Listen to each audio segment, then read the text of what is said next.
Assalamualaikum dan salam sejahtera. Anda bersama saya Adil Zawi dan saya Haziq Hairul dalam Open Table Podcast.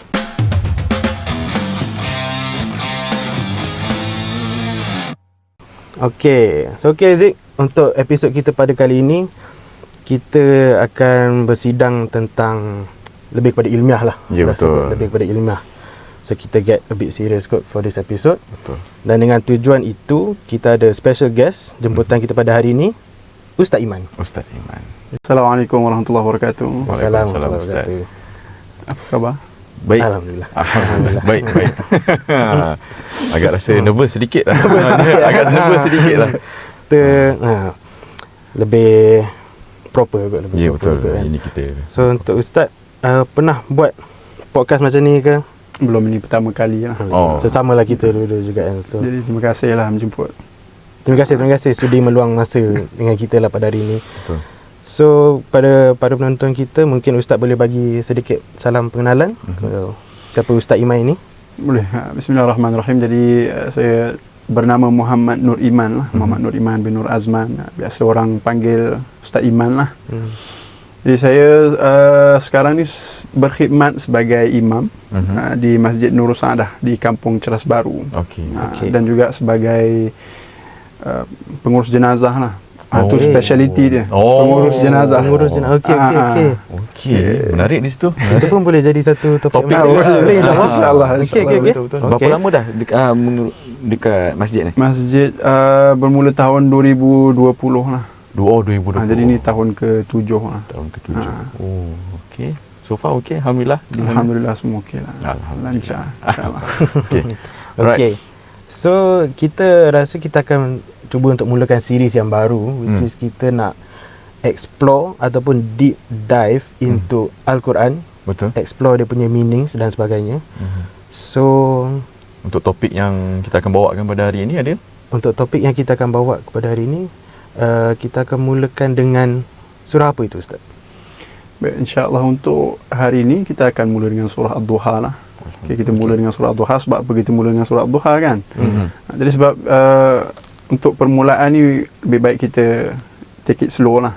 Kita mulakan dengan surah-surah yang lazim, surah-surah yang kita dah biasa tahu, kita dah hafal, tapi mungkin kita tak tahu makna dia. Betul. Which is kita ambil surah Ad-Duha lah. Sebab biasa kalau dalam majlis-majlis khatam Al-Quran pun kita akan mula dengan surah Ad-Duha sehingga surah An-Nas. Okey. Jadi kita mulakan dengan surah Ad-Duha lah, insyaAllah. Diharapkan Ustaz dapat memberikan satu, orang kata, konteks yang terbaik lah, sebab saya pun cetek ilmu dalam, orang kata, ilmiah Lebih kurang. So okey, surah Ad-Duha boleh kita mulakan? Boleh, insyaAllah. Jadi sebelum kita masuk ke dalam surah Ad-Duha tu, kita baca surah Ad-Duha dulu lah. Okey. A'udzu billahi minasyaitonir rajim. Bismillahirrahmanirrahim. Wad-duha wal-laili idza saja. Ma wadda'aka rabbuka wa ma qala. وللآخرة خير لك من الأولى ولسوف يعطيك ربك فترضى ألم يجدك يتيما فآوى ووجدك ضالا فهدى ووجدك عائلا فأغنى فأما اليتيم فلا تقهر وأما السائل فلا تنهر وأما بنعمة ربك فحدث. صدق الله العظيم. Jadi surah Ad-Duha, Allah Subhanahu Wa Taala mulakan dengan Wad-Duha. Wad-Duha, waw yang ada dalam Wad-Duha itu adalah kita panggil wawul qasam. Wawul qasam, waw kita guna untuk bersumpah demi waktu duha. Tapi ulama mufassirin dia menyebutkan walaupun Allah Ta'ala sebut tentang duha, tapi maksudnya adalah keseluruhan waktu siang. Allah Ta'ala bersumpah dengan keseluruhan waktu siang. Okey. Itu satu sumpah. Tak habis di situ, Allah Ta'ala lanjutkan lagi dengan ayat yang kedua, wal-laili idza saja, dan demi waktu malam apabila ia sunyi dan sepi. Jadi Allah Ta'ala bersumpah dengan dua makhluk dia yang agung. Yang pertama sekali waktu siang, yang kedua waktu malam. Ni dia indicate apa? Agak-agak kalau kita bersumpah ni dia perkara apa?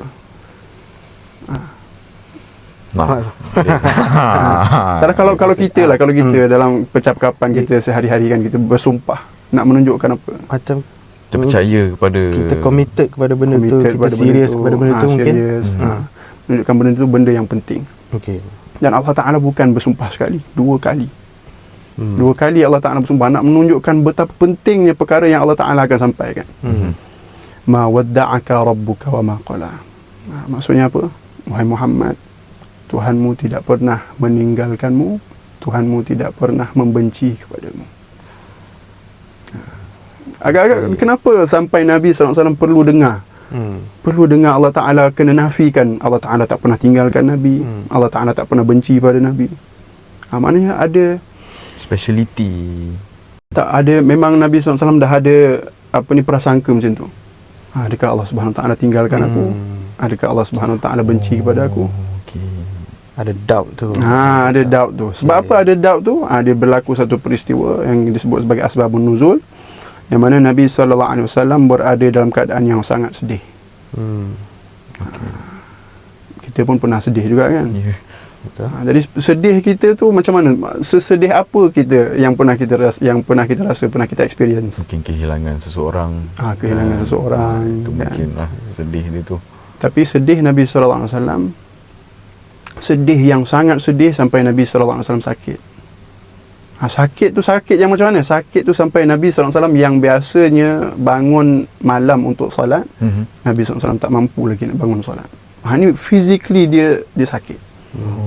Disebabkan kesedihan dia lah. Kita bangun pagi tak malam tadi? Ada? Tak ada, tapi bukan sakit lah. Mungkin kita sakit mata, sakit mata tak boleh nak buka kan. Betul. Tapi Nabi SAW memang dia sakit sampai tak mampu nak bangun malam lagi. Jadi semasa usia dia dah meningkat lah, maknanya sakit dia ni. Di ketika Nabi SAW dah menjadi Rasul lah. Okay. Which is kita tahu Nabi SAW mula menjadi Rasul umur 40. 40 ke atas lah. Nabi SAW sakit. Jadi kenapa Nabi SAW sedih tu? Dikarenakan Allah Subhanahu Wa Ta'ala tak turunkan lagi wahyu. Ditahan wahyu. Okey. Jadi wahyu tu ditahan, tak turun khabar apa sekalipun. Jadi Nabi SAW pelik. Tapi Nabi SAW, ini kita kena belajar, Nabi SAW tak pernah buruk sangka dengan Allah Ta'ala. Sebab Nabi SAW tak pernah cakap Allah Ta'ala tinggalkan aku ke, Allah Ta'ala benci aku ke. Tak. Tapi siapa yang cakap? Yang cakap ni adalah kaum musyrikin. Dia kata syaitan Muhammad telah meninggalkan Muhammad, syaitan Muhammad telah benci kepada dia. Dan concern ini juga datang daripada Ummul Mukminin Sayyidatina Khadijah. Sayyidatina Khadijah pun kata pada Nabi SAW, wahai Rasulullah, aku rasa Allah Ta'ala telah meninggalkan kamu. Tapi dengan empathy lah, tak seperti mana kaum musyrikin tadi tu. Jadi untuk menjaga hati Nabi SAW ni, Allah Subhanahu Wa Ta'ala datangkan dengan dua sumpah. Kalau kita fikirkan dengan autoriti yang Allah Subhanahu Wa Ta'ala ada, cukuplah Allah Ta'ala nafikan je. Ma wadda'aka rabbuka wa ma qala, cukuplah. Tapi Allah Subhanahu Wa Ta'ala bukan sahaja menafikan, Allah Ta'ala datangkan dengan dua sumpah yang menunjukkan ni perkara yang besar. Dan dengan autoriti Allah Subhanahu Wa Ta'ala sepatutnya cukuplah habis. Surah Duha tu 3 ayat dia. Cukuplah. Tapi tak, Allah Subhanahu Wa Ta'ala sambung lagi. Apa yang Allah Ta'ala firmankan, walal akhiratu khairul laka minal ula, dan pengakhiran kamu tu adalah lebih baik daripada permulaan kamu. Yang juga ulama mufassir dia mentafsirkan ayat ini menunjukkan bahawa kehidupan Nabi sallallahu alaihi wasallam tu adalah semakin baik dan semakin baik. Maknanya kalau semalam baik, hari ini lebih baik, besoknya lebih baik daripada hari ini. Itulah kehidupan Nabi sallallahu alaihi wasallam. Jadi kenapa Allah Subhanahu Wa Ta'ala sebut perkara ni? Kita akan dapat lihat nanti dalam ayat-ayat yang seterusnya. Relevan dia kenapalah. Dan seterusnya Allah Subhanahu Wa Ta'ala sampaikan lagi, wala saufa yu'tika rabbuka fatarda. Pada ayat yang kelima ni, ini kita kena bagi perhatian. Sebab ayat yang kelima ni ulama dia jadikan sebagai ayat harapan paling tinggi untuk selamat daripada neraka Allah Subhanahu Wa Ta'ala. Sebab apa ayat kelima jadi ayat harapan untuk selamat daripada neraka Allah Subhanahu Wa Ta'ala? Itu ulama. Kita ni yang tak berapa nak ulama ni, lagi-lagilah sepatutnya kita jadikan ayat yang kelima ni sebagai ayat harapan untuk kita selamat daripada neraka Allah Ta'ala. Allah Ta'ala kata apa? Selagi akan datang, Tuhanmu akan memberikan kepadamu fatarda, sehingga engkau redha. Which is Allah Subhanahu Wa Ta'ala janji pada Nabi sallallahu alaihi wasallam, wahai Muhammad, di akhirat nanti aku akan berikan kepadamu satu pemberian yang limit dia ialah sehingga Nabi sallallahu alaihi wasallam redha.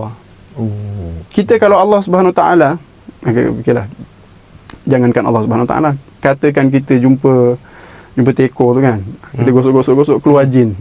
Jin tu kata, bagi apa ni, aku bagi kamu 3 permintaan. Agak-agak permintaan pertama kita minta apa? Mesti kita minta kan, mesti kita minta benda yang paling kita suka, kita minta benda yang paling kita sayang. Betul. Mesti kita minta benda yang paling kita rasa kita lack kita of. Betul. Betul.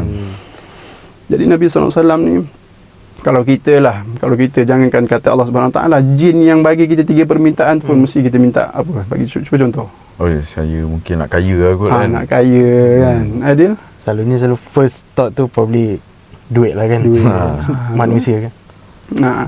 Jadi Nabi SAW, agak-agak Nabi SAW apa yang paling Nabi cinta dan Nabi sayang? Umat dia.